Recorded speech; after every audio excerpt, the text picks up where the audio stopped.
2019 February ತಿಂಗಳ ಮೇಷರಾಶಿ ಭವಿಷ್ಯ.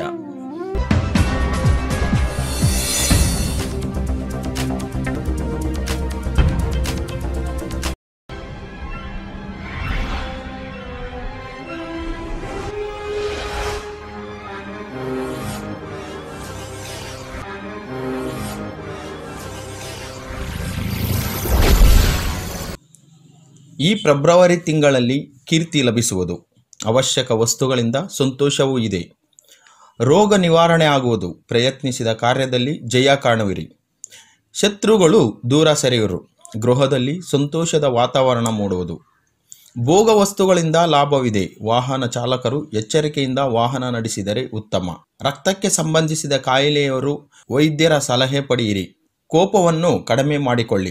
ರಾಜಕೀಯ ವ್ಯಕ್ತಿಗಳಿಗೆ, ಸರ್ಕಾರಿ ನೌಕರರಿಗೆ ಈ ಮಾಸ ಉತ್ತಮವಾಗಿರುವುದು. ಕೆಲವರಿಗೆ ಸಂತಾನ ವೃದ್ಧಿಯೂ ಆಗುವ ಸಂಭವವಿದೆ. ಪ್ರೇಮಿಗಳಿಗೆ ಅನುಕೂಲವಾಗಿದೆ.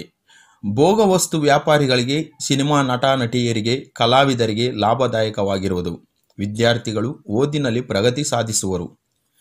ಬರಹಗಾರರು, ಮುದ್ರಕರು, ಪ್ರಕಾಶಕರಿಗೆ, ಪುಸ್ತಕ ವ್ಯಾಪಾರಿಗಳಿಗೆ, ವಕೀಲರಿಗೆ ಇವರಿಗೆಲ್ಲ ಲಾಭದಾಯಕವಾಗಿರೋದು. ಡಾಕ್ಟರ್, ಇಂಜಿನಿಯರ್ಗಳಿಗೆ, ಔಷಧಿ ವ್ಯಾಪಾರಿಗಳಿಗೆ, ಇಂಜಿನಿಯರಿಂಗ್ ವ್ಯಾಪಾರಿಗಳಿಗೆ ನಷ್ಟ ಜಾಸ್ತಿ. ಕಬ್ಬಿಣ, ಎಣ್ಣೆ, ಪೆಟ್ರೋಲ್, ಸೀಮೆ ಎಣ್ಣೆ ಕಾರ್ಮಿಕರು ಇವರಿಗೆಲ್ಲ ನಷ್ಟ ಗ್ಯಾರಂಟಿ. ಬೆಳ್ಳಿ, ಬಂಗಾರ, ರೇಷ್ಮೆ ವ್ಯಾಪಾರಿಗಳಿಗೆ ನಷ್ಟ ಸಂಭವ ಇದೆ. ಲಾಟರಿ, ಜೂಜುಗಳಲ್ಲಿ ಹಣ ಹೂಡುವವರಿಗೆ ನಷ್ಟ ಜಾಸ್ತಿ. ಈ ತಿಂಗಳು ಗುರು ಸ್ತೋತ್ರ ಪಠಿಸಿದರೆ ಉತ್ತಮ. ಸುಬ್ರಹ್ಮಣ್ಯ ಸ್ವಾಮಿ ದೇವಾಲಯಗಳ ದರ್ಶನ ಪಡೆಯುವುದರಿಂದ ಈ ತಿಂಗಳು ಶುಭ ಫಲವನ್ನು ಕಾಣಬಹುದು. 100ಕ್ಕೆ 50ರಷ್ಟು ಭಾಗ ಶುಭ ಫಲವಿದೆ. ಮಕ್ಕಳಲ್ಲಿ ಬುದ್ಧಿಶಕ್ತಿ ಏನೇ ಮಾಡಿದ್ರೂ ಸಹ ಹೆಚ್ಚಿಗೆ ಆಗ್ತಿಲ್ಲ ಅನ್ನೋರು ಶಾಸ್ತ್ರದ ಪ್ರಕಾರ ಈ ಸುಲಭ ಪರಿಹಾರವನ್ನು ಮಾಡಿಕೊಳ್ಳಿ. ಅನಾದಿ ಕಾಲದಿಂದಲೂ ನಮ್ಮ ಹಿರಿಯರು ಬ್ರಾಹ್ಮಿ ಪುಡಿ ಅಥವಾ ಸರಸ್ವತಿ ಪುಡಿಯನ್ನು ಹಾಗೂ ಇನ್ನು ಕೆಲವು ಗಿಡಮೂಲಿಕೆಗಳಿಂದ ತಯಾರಿಸಿದ ಪುಡಿಯನ್ನು ಜೇನುತುಪ್ಪದಲ್ಲಿ ಬೆರೆಸಿ ಮಕ್ಕಳಿಗೆ ನೀಡುತ್ತಿದ್ದರು.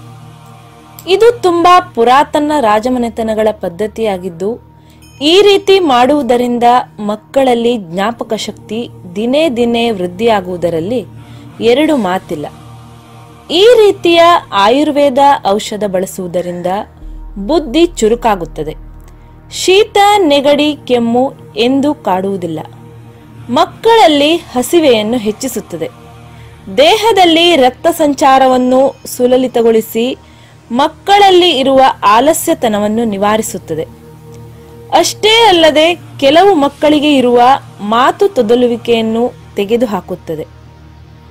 ಜೇನುತುಪ್ಪದಲ್ಲಿ ಬೆರೆಸಿದ ಬ್ರಾಹ್ಮಿ ಪೌಡರ್ ಹಾಗೂ ಇನ್ನೂ ಇತರ ಗಿಡಮೂಲಿಕೆಗಳನ್ನು ಬೆರೆಸಿ ತಯಾರಿಸಿದ ಜೇನುತುಪ್ಪ ಬೇಕಾದಲ್ಲಿ ಈ ಕೆಳಗಿನ ನಂಬರನ್ನು ಸಂಪರ್ಕಿಸಿ.